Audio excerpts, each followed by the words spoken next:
保時捷17到23年 Panamera 有咩常見故障？有咩維修方案？大概要整幾錢？喺日常使用中如何提前避免？視頻較為詳盡，想直接睇總結，直接拉到呢個時間。1. 最常見就係儀表提示少機油，大概率係機油隔座漏油，因為材質嘅問題，位置又喺渦輪附近。發動機高溫會導致變形，解決方案係直接更換機油隔座總成。2. 儀表提示水溫高，冷卻液滲漏，更換漏水4件套：水泵、水管、節溫器、電磁閥。呢一 part 建議有一樣損壞就全部更換，因為使用嘅壽命係差唔多嘅，一次性解決，節省拆裝工時費，避免多次維修。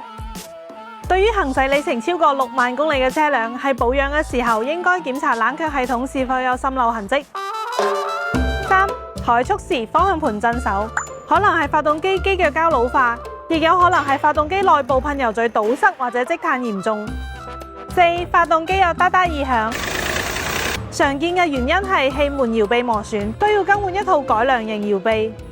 5. 儀表提示發動機功率下降，着發動機燈，常見原因係氧傳感器或者顆粒捕捉器有問題，需要用 Pvis 檢查，進一步確認解決方案。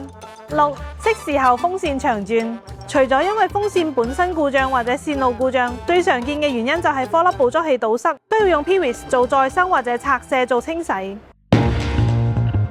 儀表提示變速箱冇倒檔，確定電壓冇問題嘅話，再深入檢查波箱問題。個不平路面有異響，前軸異響一般係前平衡桿球頭及擺臂老化。Panamera 971嘅前橋懸掛結構複雜，而且承重較大，係異響嘅高發部位。如果後續響，多數係減震器老化問題。高速行駛底盤異響，一般係軸承損壞或者輪毂、輪胎變形。轉向輔助系統受限，打方向異響，一般係方向機球頭磨損、方向機入水或者入沙、方向機支承座老化，可以分解維修方向機或者更換方向機拉桿。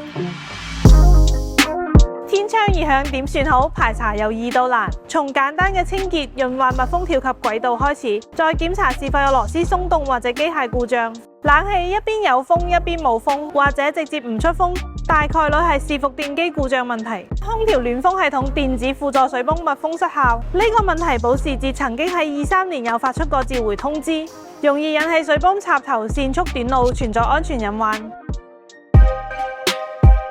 安全氣囊系統故障一般係安全帶卡扣內部短路，有可能係因為經常使用免插安全帶扣，可以嘗試維修安全帶扣。如果冇辦法維修，就要更換原廠零件。